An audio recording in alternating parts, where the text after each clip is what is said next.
అనంతపురం జిల్లా ప్రభుత్వ ఆసుపత్రి సూపర్ స్పెషాలిటీ ఆసుపత్రిలో కార్మిక సమస్యలు పరిష్కరించాలంటూ జిల్లా కలెక్టర్ ఆఫీస్ నందు సిఐటియు ఆధ్వర్యంలో స్వీపర్స్ నిరసన తెలిపారు. 20 ఏళ్ల నుంచి కాంట్రాక్ట్ కార్మికులుగా పనిచేస్తున్నప్పటికీ తమకు కనీస వేతనం అమలు చేయట్లేదని వాపోయారు. పిఎఫ్, ఈఎస్ఐలు అమలు చేయటం లేదని, కాంట్రాక్టర్ 6 ఏళ్ల నుంచి దుర్మార్గంగా వాళ్లతో వెట్టి చాకరీ చేయిస్తున్నాడంటూ ఆరోపిస్తున్న పారిశుద్ధ్య కార్మికుల సమస్యలపై మరింత సమాచారం మా కరెస్పాండెంట్ ఆర్కే సూర్య అందిస్తారు.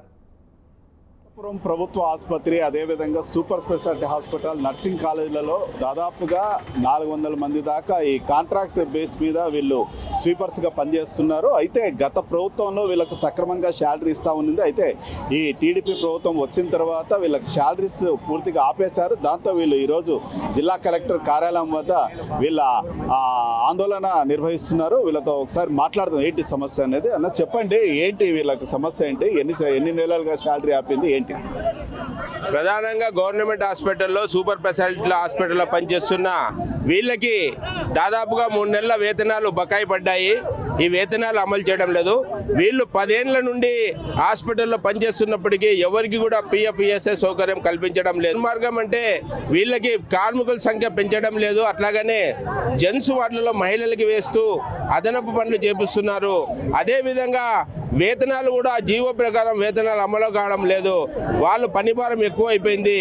ఈరోజు వాళ్ళ సమస్యల మీద అడుగుతుంటే కాంట్రాక్ట్ రమేష్ గౌడ్ గారు బ్లాక్మెయిల్ రాజకీయాలు చేస్తూ అదేవిధంగా వాళ్ళు ఈరోజు చెప్తున్నది మీరిగిన తక్షణ పనులలోకి రాకపోతే మీ దిక్కొచ్చిన చెప్పుకోబండి, మీకు ఏ సమస్య పరిష్కరించను, మీకు ఇచ్చేదే లేదని చెప్పి ఇట్లా దౌర్భాగ్యమైన బ్లాక్మెయిల్ రాజకీయాలు చేస్తున్నాడు.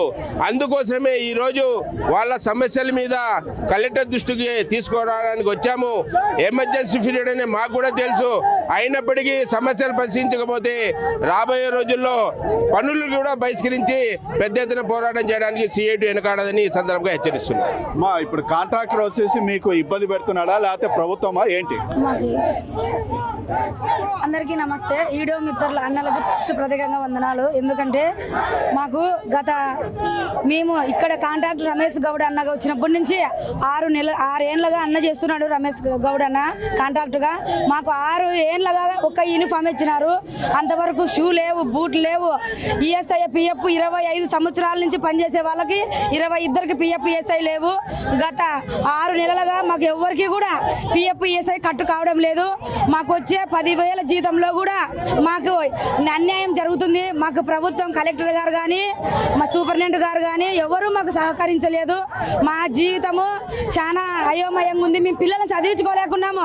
మాకు జీతాలు లేక సద్యాన్నం కట్టుకొచ్చుకొని తింటున్నాం సార్. మాకు ఈడో మిత్రులు అన్నలందరూ సహాయం చేయండి. మా జీవితాలను కొంచెం అధికారుల వరకు తీసుకెళ్ళండి. ఎందుకంటే మేము ఎంతో మంది ఇక్కడ 175 మంది నశిస్తున్నాము. Super speciality, GGH hospital, medical college, security గార్డులు కానీ, స్లీపర్స్ కానీ చాలా ఇబ్బందులు పడుతున్నాము. ఎందుకంటే ప్రతి ఒక్కరికి గవర్నమెంట్ శాలరీనే, కానీ మా కాంట్రాక్ట్ జీవితాలయ్యా మా జీవితాలకు ఎవరు మాకు జీతాలు వేయడం లేదు. ఇది మీరు చెప్తున్నది ఏదైతే కాంట్రాక్ట్ అయితే చేస్తున్నారు కానీ వాళ్ళు లాభాలు పొందుతున్నారు ప్రభుత్వం నుంచి, మా వరకు చేరట్లేదు. అదేవిధంగా గత 6 నెలలుగా వీళ్ళకి ఈసీఐ కానీ పిఎఫ్ కానీ కట్ కావట్లేదు. అదేవిధంగా యూనిఫామ్ గతంలో ఏదైతే ఇచ్చారో అదే ఇస్తున్నారు, యూనిఫామ్లు కూడా లేవు. ఇవన్నీ దృష్టిలో పెట్టుకునేసి రాష్ట్ర ప్రభుత్వం స్పందించాలా, జిల్లా కలెక్టర్ సిఫార్సు చేయాలని వీళ్ళు కోరుకోవడం జరుగుతుంది. కెమెరా పర్సన్ చాంతో, ఆర్కే సూర్య, స్వతంత్ర టీవీ, అనంతపురం నుంచి.